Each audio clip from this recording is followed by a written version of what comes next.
మనం చరిత్రలోకి పయనించి చూశామంటే ఎన్నో ఏళ్ల క్రితం మన భూగ్రహం ఎంతో బరువును మోసింది.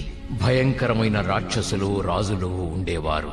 వీరి అత్యాశ వల్ల ఎన్నో ఘోరాలు జరిగాయి. భూమాత పూర్తిగా రక్తసిక్తం కావలసి వచ్చింది. ఎందుకంటే వీరి దారికి అడ్డొచ్చే వారందరినీ హతమార్చేవారు. అన్యాయం, గందరగోళం ఎక్కువయ్యాయి. ఆ బాధను, వేదనను భరించలేక భూమాత బ్రహ్మదేవుని సహాయం కోరింది. బ్రహ్మదేవుడు సృష్టికర్త. అన్నీ ఆయనే సృష్టించారు. సృష్టి కార్యాన్ని చూసుకుని మిగతా దేవతలందరితో కలిసి బ్రహ్మదేవుడు శ్రీ మహావిష్ణువును కలుసుకున్నాడు. శ్రీ మహావిష్ణువు దేవాదిదేవుడు. బ్రహ్మదేవుడు ఆయనను ప్రార్థించాడు. నా ప్రియమైన భక్తులారా, మీ ప్రార్థనని విన్నాను. ఇక నేను భూమి మీద అవతరించే సమయం వచ్చింది. ధర్మాన్ని కాపాడి అధర్మాన్ని అంతం చేస్తాను. మీరు దేనికి భయపడనక్కర్లేదు. ఈ సమస్యల నుంచి మీకు విముక్తిని కలిగిస్తాను.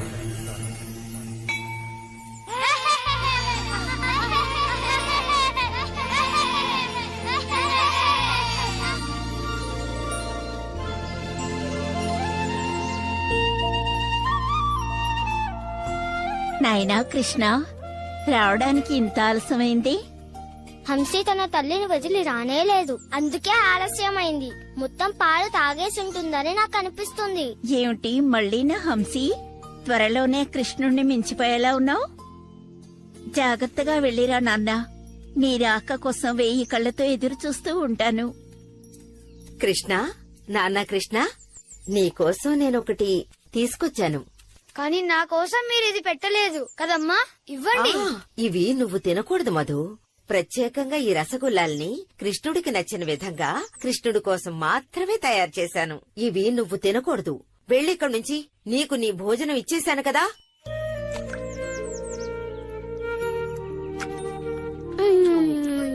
నాకిది చాలా నచ్చింది. ఏమిటి కోమల, మధు కూడా ఒకటి ఇవ్వచ్చు కదా? అవును, నిజమే. ఆవిడ చెప్పిన మాట వినండమ్మా. ఓ బుజ్జి కృష్ణ, నాన్న, నేను నీకోసం ఇది తయారు చేసి తెచ్చాను. నీకు నచ్చిన విధంగా ఇది చేశాను. ఇది చాలా మెత్తగా రుచిగా ఉంటుంది. నోట్లో పెట్టుకుంటేనే కరిగిపోతుంది. కృష్ణ, నా ముద్దుల కన్నయ్య, వాణ్ణలా ముద్దు చేసి మీరు చెడగొట్టకండి. ఇక మీరు బయలుదేరండి. అన్నిటినీ అందరూ కలిసి తినండి, సరేనా? అలాగే అమ్మా. మీరందరూ నన్ను బాగా చూసుకుంటున్నారు. నేను వస్తాను.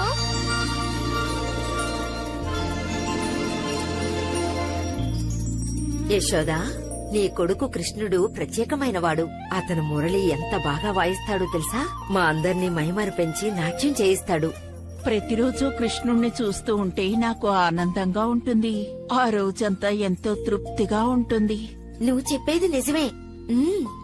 ఓ యశోదా, ఒక్కోసారి మా పిల్లల్ని కృష్ణుడి ముందు మర్చిపోతుంటాం. ఎప్పుడూ కృష్ణుడి జ్ఞాపకాలే తెలుసా?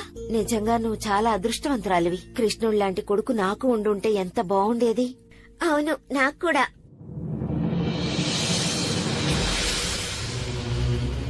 బ్రహ్మదేవ, నేను చూసిన ప్రతిదాన్ని మీకు తెలియజేశాను. ఈ చిన్న పిల్లవాడు కృష్ణ దేవుళ్లకే దేవుడని నాకు అనిపిస్తుంది. బాగా విను. ఈ ప్రపంచంలో సృష్టి కార్యాన్ని చూసుకునేది నేనే. నాకన్నా బాగా శ్రీ మహావిష్ణువు గురించి ఇంకెవ్వరికీ తెలియదు. ఆయన ఎందుకని వైకుంఠంలో ఉన్న తన జీవితాన్ని వదులుకుని ఒక మామూలు మనిషిగా బృందావనానికి వెళ్లి ఉండాలి చెప్పు?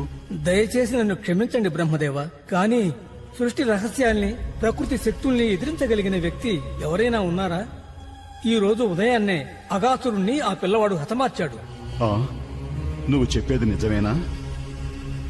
నిజానికి నాకేమీ ఆశ్చర్యంగా లేదు. కానీ శ్రీ మహావిష్ణువు గురించి నాకు తెలియంది ఏదీ లేదు. ఒక బాధ్యత గల సేవకుడిగా ఆయన ఏం చేసినా సరే నేను తప్పకుండా తెలుసుకుంటూ ఉంటాను. అందువల్ల నా నమ్మకం ఏమిటంటే ఈ పని చేస్తున్నది ఒక గొప్ప మంత్రశక్తులున్న వ్యక్తి, ఒక ఇంద్రజాలికుడు. అతను ఎవరని నేను తెలుసుకోవాలి. లేదంటే అక్కడున్న ప్రజలకి ఏదైనా ప్రమాదం జరగొచ్చు. అవును బ్రహ్మదేవా. ఇక ఈ సమస్యని నేనే పరిష్కరిస్తాను. వెంటనే భూమికి వస్తాను. ఆ పిల్లాడు ఉన్న బృందావన గ్రామానికి వెళదాం. నువ్వు కూడా నాతో పాటు అక్కడికి రావాలి. అలాగే వస్తాను బ్రహ్మదేవా.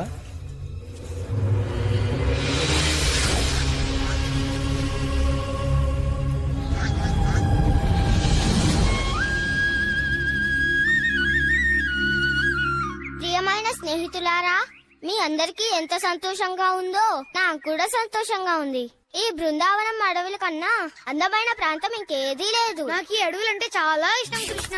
ఇక్కడ మనం ఆకలితో ఉండాల్సిన అవసరమే లేదు. ఆ?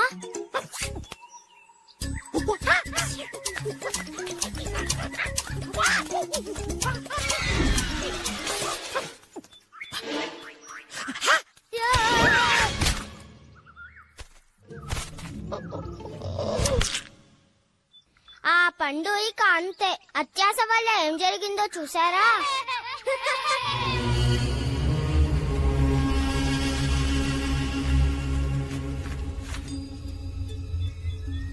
ఓహో, నువ్వు చెప్పిన ఆ పిల్లాడు దాగి ఉన్నది ఇచటేనా? తన స్నేహితులతో పాటు హాయిగా ఆడుకుంటున్నాడు. ఇతనిలో ఆ మంత్రశక్తి అంతా ఎక్కడ దాగున్నట్టు?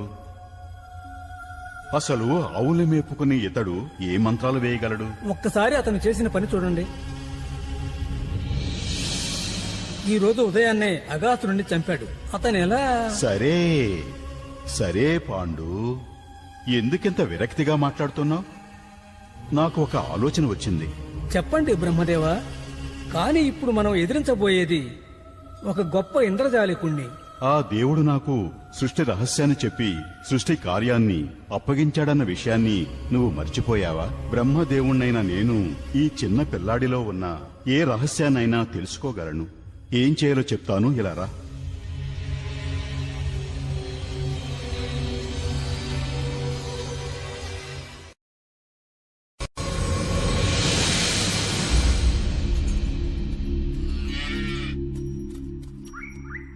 అర్థమైంది కదా హంసి? అప్పుడే నువ్వు కూడా ఏదో ఒక రోజు పెద్ద ఆవవుతావు. నువ్వు పెద్ద అయ్యాక మా అందరికి ఎక్కువ పాలని ఇవ్వగలుగుతావు.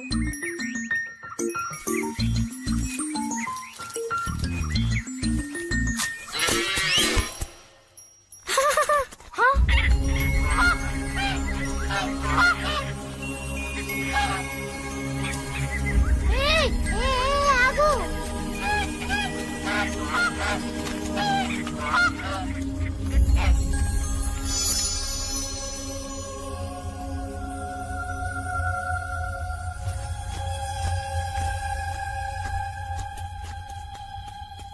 హంసి,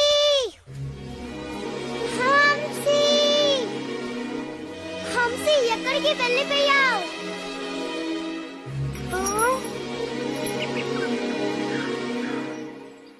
కృష్ణ, నేనేంతో రుచికరమైన తెచ్చాను.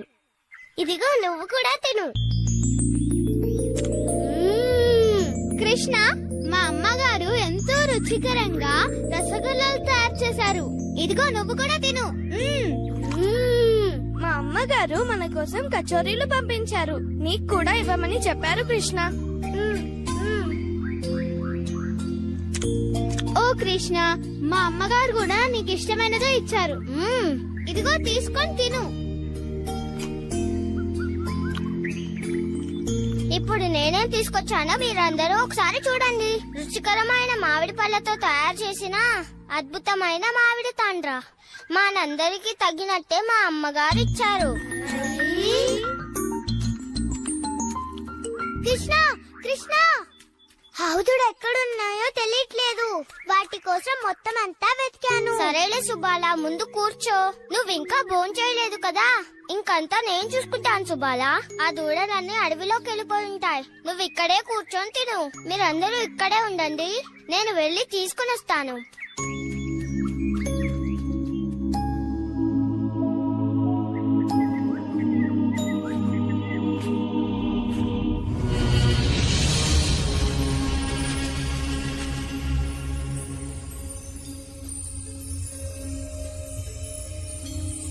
ఇక్కడ చెంకీల వర్షం పడుతుంది. ఇది చూడటానికి చాలా బాగుంది. కృష్ణ, నాకెందుకో కానీ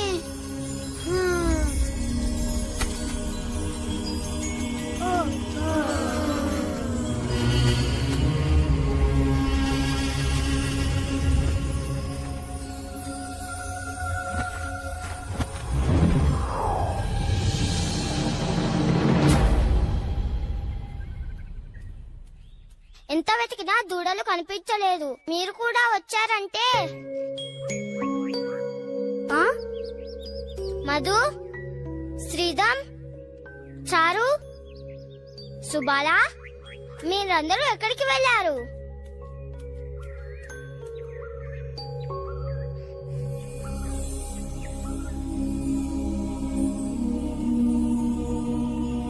ఇక్కడికి ఎవరు వచ్చింటారు?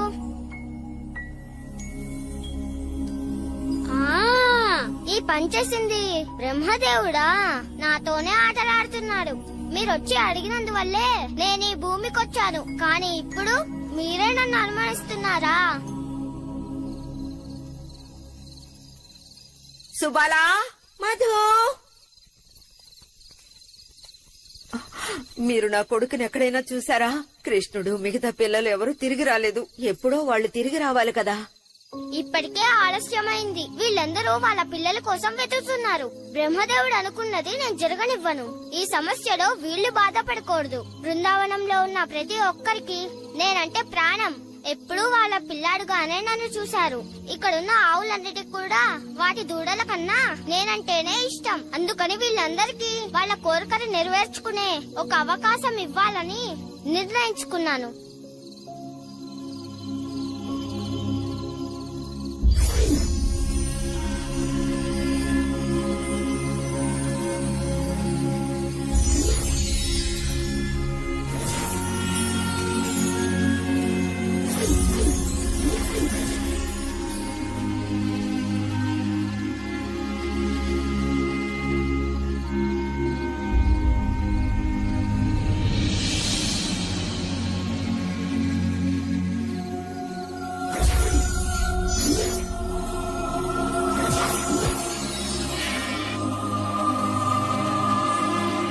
ఒకరిగా మారాలి.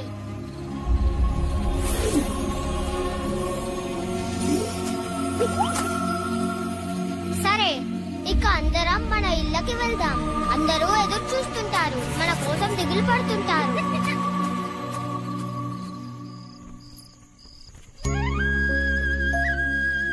అటు చూడండి, అడుగో కృష్ణుడు. కృష్ణుడు మొహం ఎంత ప్రకాశవంతంగా ఉందో.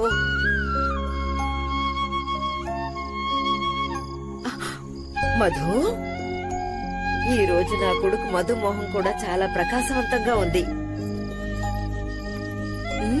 అవును, సుబల కూడా అంతే అందంగా ఉన్నాడు. చూడు యశోదా, ఈ రోజు పిల్లలందరూ ప్రకాశవంతంగా ఉన్నారు. అందరూ ఎంతో ప్రత్యేకంగా కనిపిస్తున్నారు. చూడ్డానికి కృష్ణుడి వలె ఉన్నారు. మొత్తానికి ఈ రోజు ఏదో ఇంద్రజాలంలా ఉంది.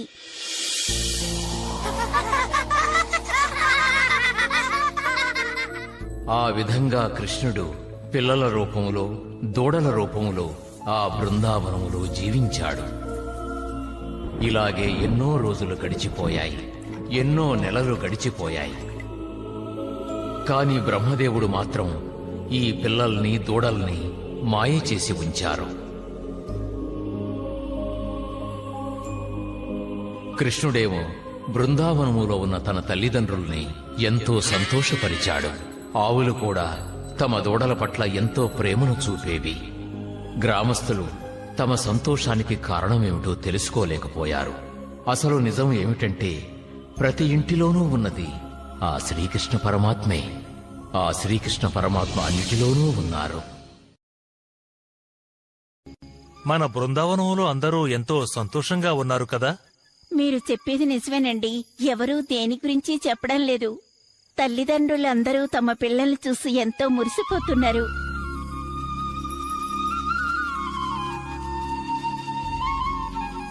గోవులు కూడా సంతోషంగా ఉన్నాయి. ఆవుల నుంచి దూడల్ని విడదీయటానికి పనివారు ఎంతో కష్టపడుతున్నారు. దూడల మీద ఆవులకు మరింత ప్రేమ ఎక్కువైంది.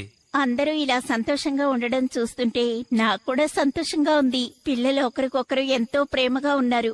కృష్ణుడి మీద నాకున్న ప్రేమ గుర్తుకొస్తోంది. కృష్ణుడు నా పక్కనుంటే నేను నా సర్వస్వాన్ని మర్చిపోతుంటాను. ఇక్కడున్న ప్రతి తల్లి అదే పరిస్థితిలో ఉంది. నాకర్థమైంది యశోదా, ఇదేదో ఇంద్రజాలం. మన బృందావనం ఏదో ఇంద్రజాలంలో మునిగి ఉంది. యశోదా, ఖచ్చితంగా ఇందులో ఏదో ఉంది. నాకు తెలుసు కన్నయ్యా, వచ్చింది నువ్వేనని నాకు తెలుసులే. ఓరి దేవుడా, అసలు నేను ఇంత అజాగ్రత్తగా ఎలా ఉన్నానో తెలియటం లేదు. భూప్రపంచం మీద 1 సంవత్సరం గడిచిపోయింది. బృందావనానికి వెళ్లి కృష్ణుడు ఏం చేస్తున్నాడో చూడాలి. అతని స్నేహితుల్ని దూడల్ని కోల్పోయాడు కదా.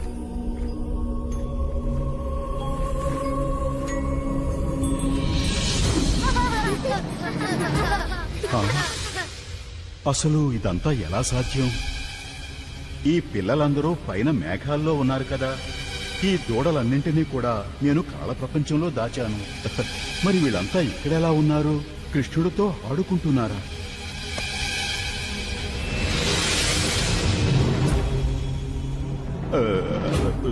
అసలు ఏమిటిది? అవును, నా ప్రభువు శ్రీ మహావిష్ణువు ఇక్కడికెలా వచ్చారు? నేనే బ్రహ్మదేవుణ్ణి. మరి ఇంతమంది బ్రహ్మదేవుళ్ళు ఎక్కడి నుంచి వచ్చారు? అసలు ఏం జరుగుతోంది ఇక్కడ? ఓరి భగవంతుడా, అసలు ఈ ప్రాంతంలో ఏం జరుగుతోంది?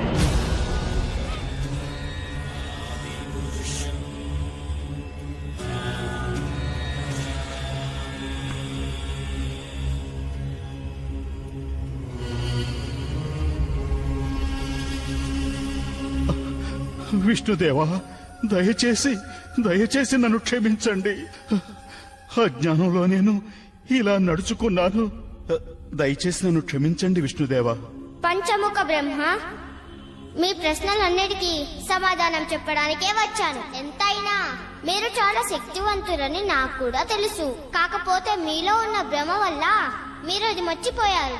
మీరు నా భక్తుడని కూడా నాకు తెలుసు. మీ మనసులో ఎటువంటి దురుద్దేశాలు లేవు. మీకోసమే నేను ఏర్పాటు చేశాను. నిజాన్ని నువ్వు తెలుసుకోవడం కోసమే ఇదంతా. వీళ్ళని చూడు, ఎన్నో ప్రపంచాల నుంచి వచ్చిన బ్రహ్మదేవుళ్ళు. అప్పుడే నీ గురించి నువ్వు ఒక నిజాన్ని తెలుసుకోగలవు. ఎన్నో వేల ప్రపంచాలున్నాయి. వాటిలో ఒకటి చూసుకునేవాడివే నువ్వు. నీ ప్రపంచాల కన్నా గొప్ప ప్రపంచాలున్నాయి. నీకన్నా శక్తివంతమైన వాళ్ళున్నారు. నువ్వు అనుకున్న దానికన్నా అన్ని విషయాలు చాలా గొప్పవి. కృష్ణ, నేను చాలా పెద్ద తప్పు చేశాను. తెలియక ఈ విధంగా చేశాను. నీ గొప్పతనం 1000 సూర్యుళ్ళ కన్నా ఎక్కువ. కాకపోతే నాకు అర్థం కానిదేమిటంటే, బృందావనంలో ఉన్న నీ స్నేహితులకి నీ గొప్పతనం ఎందుకు అర్థం కావటం లేదు? వాళ్ళు మామూలుగా స్నేహితుడిగానే మిమ్మల్ని ప్రేమిస్తున్నారు. వాళ్ళ ప్రేమ నిజంగా అంత స్వచ్ఛమైనది. నేనేం చేసినా సరే, పెద్ద పనైనా చిన్న పనైనా సరే, వాళ్ళకి నేనంటే ఇష్టం. జ్ఞానంతో వేదాలను చదివి అన్ని విషయాల్ని తెలుసుకున్నా నన్ను అర్థం చేసుకోలేరు. నన్ను అర్థం చేసుకోవాలంటే నిజమైన భక్తి, ప్రేమ ఉండాలి. హే కృష్ణ, విష్ణుదేవుని రూపమే మీరు. ఓ ప్రభు, దయచేసి నా అజ్ఞానాన్ని క్షమించు. ఈ రోజు మీరు నా కళ్ళు తెరిపించారు. నాకు చేసిన ఈ సహాయానికి కృతజ్ఞతలు తెలియచేసుకుంటున్నాను. నేను ఎప్పటికీ మిమ్మల్ని ఇలాగే ఓ అందమైన అబ్బాయి రూపంలో జ్ఞాపకం పెట్టుకోవాలని మిమ్మల్ని మనసారా వేడుకుంటున్నాను. అలాగే నే చేసిన తప్పు కూడా నాకెప్పటికీ గుర్తుండిపోతుంది.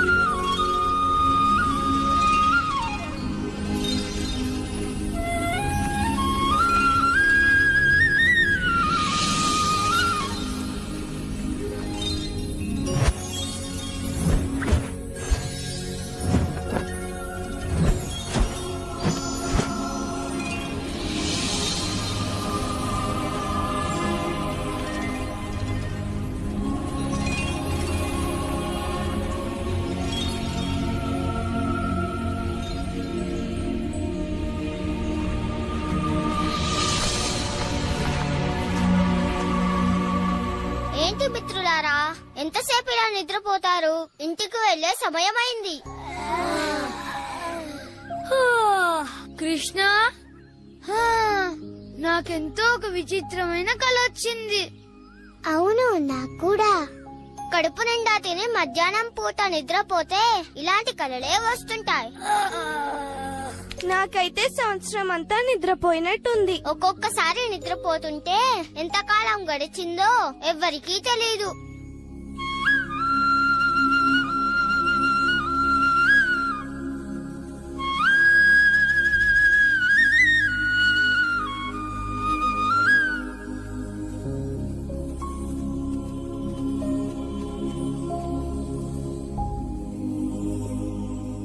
నాన్న కృష్ణయ్య, అసలు ఏం జరిగింది?